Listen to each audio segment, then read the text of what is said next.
Welcome back, ladies and gents, to our League of Legends Top 5 Plays week number 159. We have an awesome set of plays that range from clutch mechanics all the way to game-changing choices that single-handedly win the game, so get hyped as we dive into this episode of our Top 5 Plays.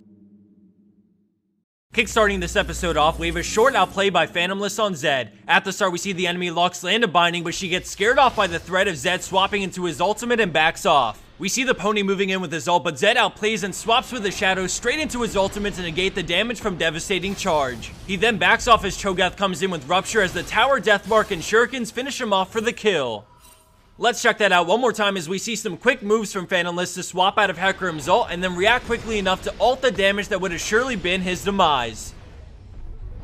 Coming in at our number 4 play, we have Poppy Swappy with a huge play on support Alistar. At the start, we notice a few things. Blue team is down on gold, and with their jungler dead and a Teemo on the enemy team, the majority of his team decide to give up Baron. But not this bull. He sees them doing Baron with a ward and decides to move in, but LeBlanc gets the jump on him, landing most of her combo, but he unexpectedly turns around with a beautiful WQ combo and Ignite, turning the tables for the kill. The enemy team springs into action as he waits as long as he can before popping his ultimate to bait massive cooldowns as his team comes running in with Sivir.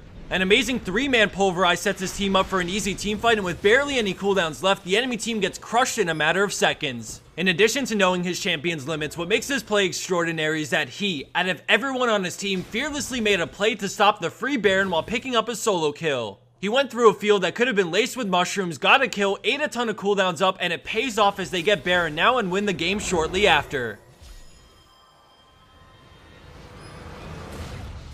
Landing in at our 3rd place spot for this week is Tank 4 Armo on Fizz with an xPeke play when it matters the most. Right off the bat, we see him pick off the enemy Heimer after snaking his way through the enemy jungle, and with both teams going for each other's Nexus, the race begins. Fiddles tries to stall him because their Nexus is completely exposed, and we switch over to the enemy team as they work on taking down the inhib.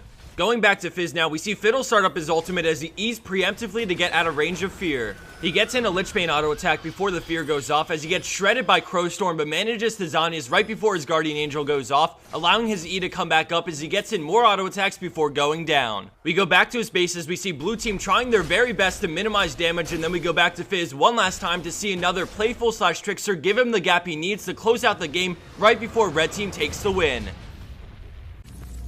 Man-lifing his way into 2nd place, we have Great Brown Ninja with a fantastic support play. In the beginning, we see an amazing catch on Ezreal despite the arcane shift straight into the box to lock them up as Ashe lands a nice arrow on Nami to get off tons of damage with the help of the tower. Great Brown Ninja slows down Ezreal with Exhaust as he moves over to ward for his AD carry, allowing Ashe to scoop up the easy kill. Now this is where things get fancy as we see him toss a lantern behind him, and right as Ashe takes the lantern, he flashes up closer to Ezreal. Many people don't know this, but if someone is in the middle of taking your lantern and you flash, it brings them all the way to you, meaning that you're both flashing for yourself and your teammate. As we unfreeze it, we see Thresh toss out his Q, landing the Mad Life hook on Ezreal, and with Ashe there for follow-up thanks to the flash from Great Brown Ninja earlier, she scores the double kill in this play.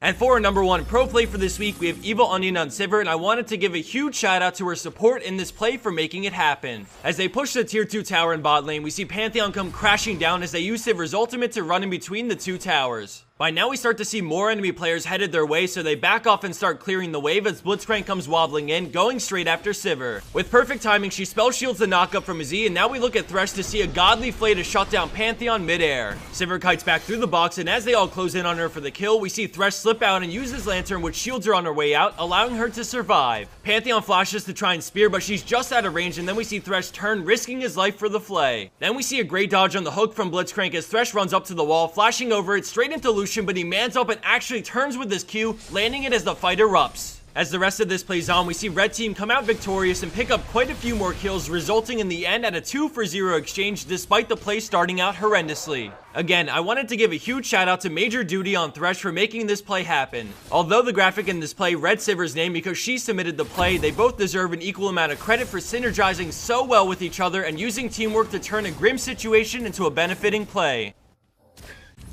And for the bonus clip of the week, we have an extremely thrilling play by Body Taker on Thresh. Although this play could easily be somewhere in the top 5, we found it best to highlight it as a bonus clip because it's pretty drawn out and has a really great ending. So I hope you guys love it and have a great laugh as Body Taker outplays to claim another body. As a final mention, we also realized that this week's episodes have had a lot of Thresh in them. Recently, he's popped up a lot more than usual in our submissions, and I wanted to let you guys know that in next week's episodes, we'll try our best to hang on to any Thresh plays we receive until a different week. Thanks everyone for watching. I hope you guys have a great weekend, and I look forward to seeing you back here next week for episode 160 of our League of Legends Top 5 Plays.